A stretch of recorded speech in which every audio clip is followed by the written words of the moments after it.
It's a pleasure to greet all of you with the traditional greeting of a good summer.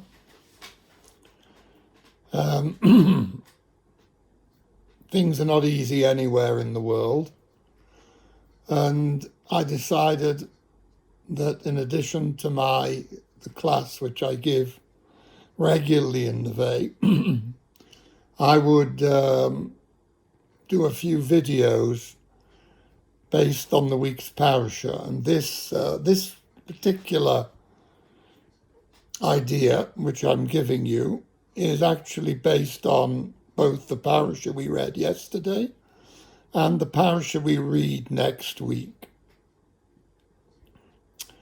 We are told that the signs of a kosher fish, as we know, are fins and scales.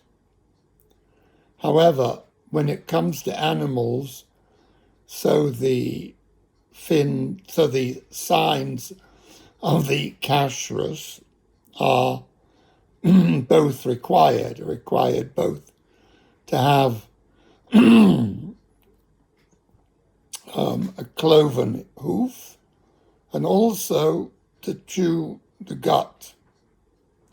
In the case of fish, we're also given two signs. One of them is scales, and the other one is fins. But here, our rabbis tell us that, in fact, anything which has scales also has fins.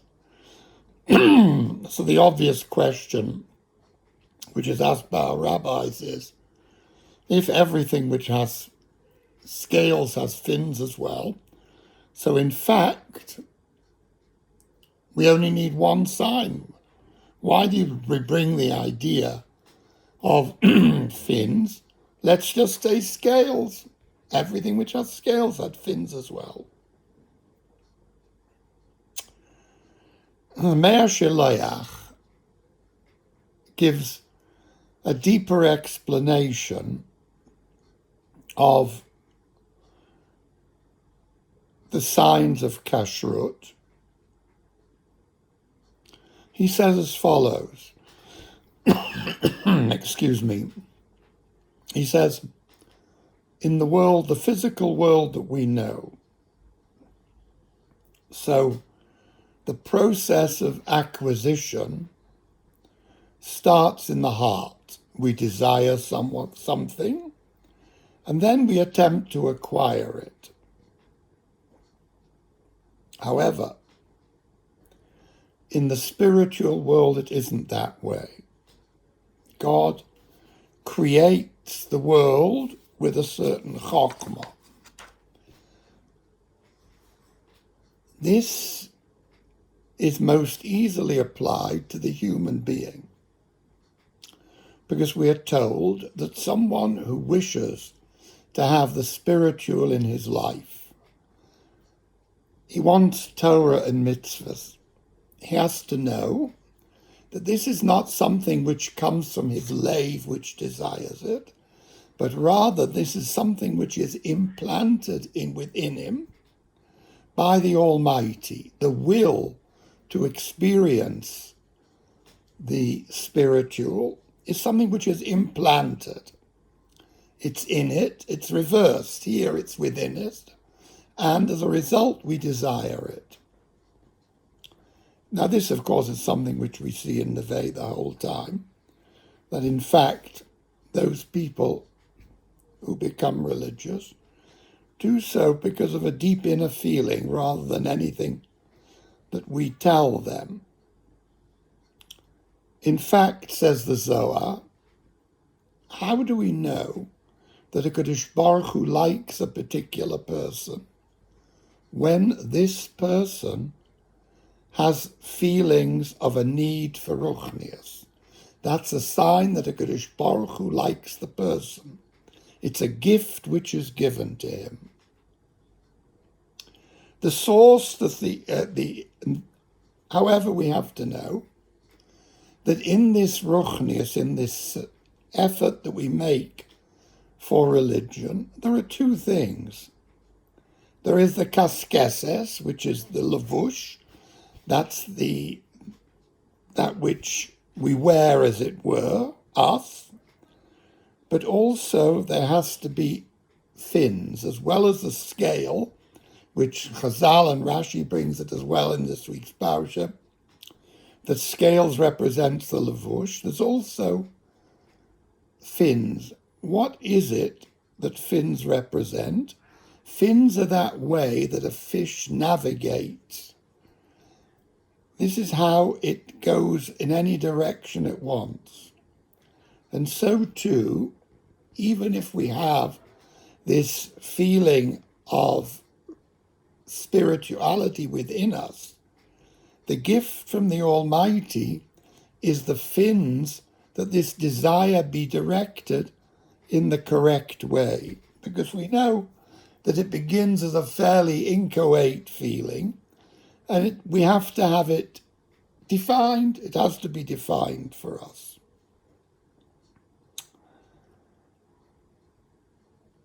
The Odom Kosher is somebody who feels his levush, that which he wears has a religious side to it. He just feels it, that he inside himself is somebody who needs ruchnius, and in addition to that, he has the ability to find his place in life. The locus classicus for this is, of course, Avram Avinu.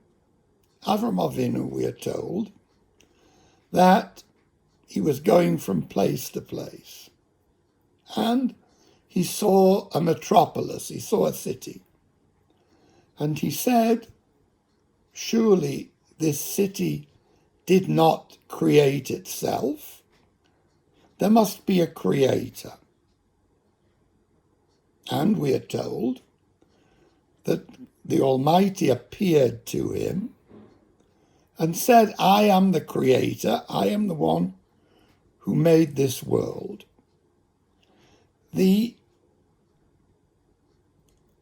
Meah Sheloach asks an interesting question. He said, by the time that Abram appeared in the world had been existing for 20 generations. Now, what was it exactly? What was this epiphany of Avram Avinu, which is something which no one else had thought of? Essentially, what he was saying was what's called in philosophy the argument by design, that a sophisticated world cannot be the product of happenstance. And this goes back to Plato, to Socrates, to Aristotle. Forms of this argument have been around for a long time. Why was it different with Avram Avinu? Why was it that the Almighty did not appear to any of those people? We know that there was a famous university where Avram Avinu came from, Urkastim. People there was a department of philosophy. Within this department of philosophy, they looked into cosmology. They looked into the story of the creation of the world. What was it that made Abraham worthy of being answered by the Almighty? Surely there were other people who recognized that there had to be something more. The world cannot have created itself. The answer that the Meah Sheloach gives is based on next week's Parsha, where we are told at the very beginning, Ik isho ki Tazria v'yoldo zochor, a woman conceives and gives birth to a male child. And our rabbis make a play on words with the word isha. They say that Eso deai limirochoik, I cast my eyes out into the distance. Ulepoyali etein tzedek, And the one who has made me, I will do right by him. I will be just with him. And our rabbis say that this is a reference to the epiphany of Avram Avinu. We're talking about Avram Avinu, who came from far away, and we're told about him that he cast his eyes, Vayisor Avram es Einov, Vayares Amokai Merochek, and he saw the place from afar. This is talking about his recognition of the Almighty. What are we being told here? We're being told that the Almighty does not reveal himself to philosophers. He doesn't reveal himself to just anybody who would like to know the truth. What did Avram Avinu say? Avram Avinu said, who is it that I need to worship? Who is it who I should give credit to? Who is it that I am obliged to because I'm living in his world? In order for a Kadosh Baruch Hu to answer us, we have to be looking for that which we will worship. We are looking to give credit to the one who really creates the world. And this, says Neve Yerushalayim, was where Abraham was different from everyone else in the 20 generations which preceded him, that he was looking for religion. He wasn't looking for the right philosophy. He was looking for a God which he should serve. And indeed, our rabbis say precisely that until Abraham came, there was nobody in the world who called the Almighty Adon, Master. And this is what it's about, says the Neve Yerushalayim. If we look throughout Tanakh at the Psukim, we see that water is only given to the thirsty. There are so many examples of this, of how Ki etzeik mayim, the Kadosh Baruch Hu pours out water on the thirsty. Al tzomei, Kadosh Baruch Hu gives to the one who's tzomei. This is what we have to know. The way of attracting a Kadosh Baruch Hu's favor is by demonstrating that we are thirsty for it. The Jew, by virtue of being the child of Abraham, has a right to the pleasure of spirituality, of a Kadosh Baruch Hu loving him, simply by virtue of being Bnei Avraham, Yitzchak, and Yaakov. And this is what we have to know. This is the answer. All we need to do is to feel comfortable in the levush of the kaskasim of the